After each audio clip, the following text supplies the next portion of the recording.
Hello, good evening to everyone. Today's date is July 2nd, 2020, and today I will like to discuss something about gastrointestinal anatomy. So, firstly, I would like to express my views on retroperitoneal structures. So, retroperitoneal structures, these are posterior to peritoneal cavity. Injuries can cause blood or gas accumulation in retroperitoneal space. So I repeat, retroperitoneal structures, these are posterior to peritoneal cavity, and injuries can cause blood or gas accumulation in retroperitoneal space. So what are the retroperitoneal structures? So under this, suprarenal glands comes under this retroperitoneal structures, and aorta and inferior vena cava, duodenum, pancreas, ureters, colon, kidneys, esophagus and rectum. These are the retroperitoneal structures. So I repeat, suprarenal glands, aorta and inferior vena cava, duodenum, pancreas, ureters, colon, kidneys, esophagus and rectum. So next one is I will explain gastrointestinal ligaments. Total 6 ligaments are there, gastrointestinal ligaments.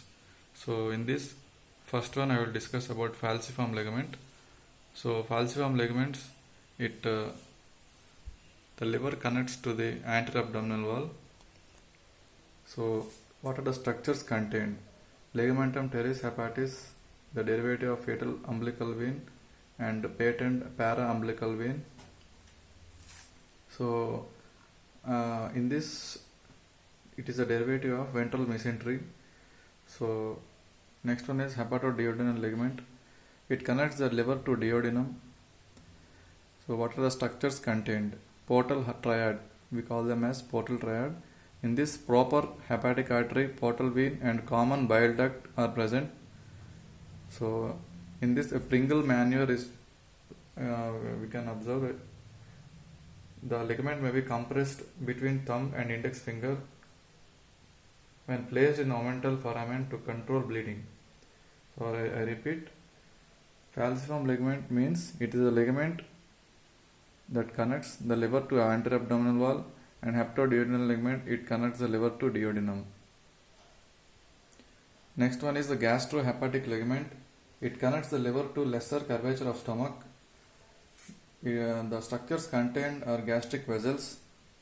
So it separates the greater and lesser sacs on the right and may be cut during surgery to access lesser sac.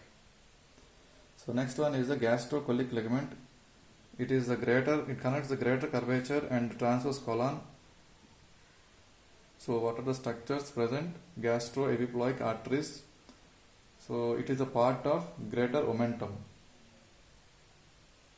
Next one is the gastrosplenic ligament.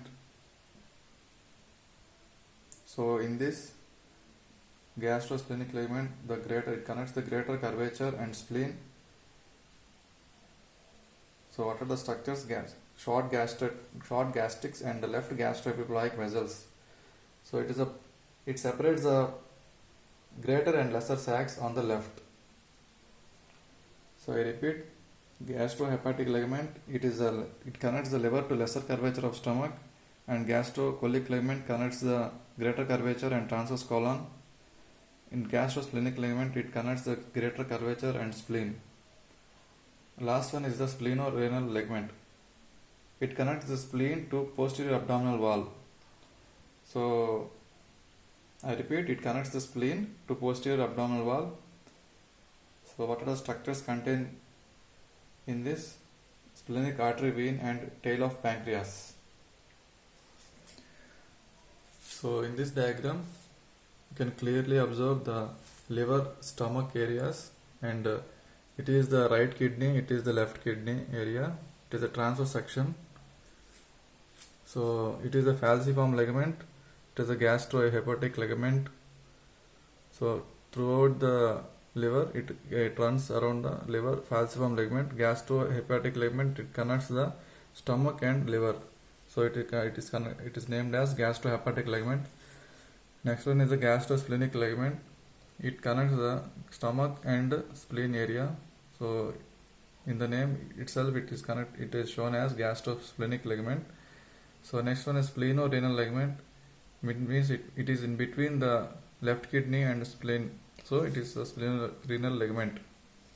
So it is the aorta, it is the inferior vena cava, and it is the right kidney.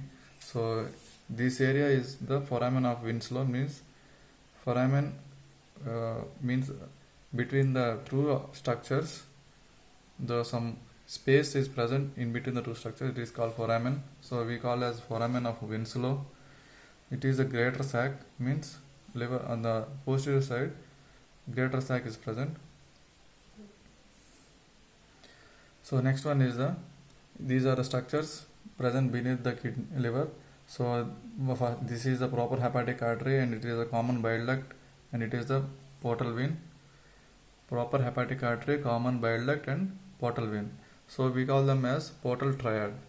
So these are within the hepatoduodenal ligament. So this is the overall view of gastrointestinal ligaments in the diagrammatic representation. So I have explained briefly about this gastrointestinal ligaments. First one is falciform ligament. It connects the liver to anterior abdominal wall. Next one is hepatoduodenal ligament. It connects the liver to duodenum.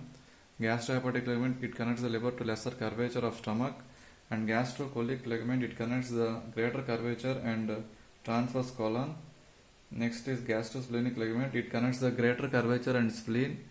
Next is splenorenal ligament. It connects spleen to posterior abdominal wall.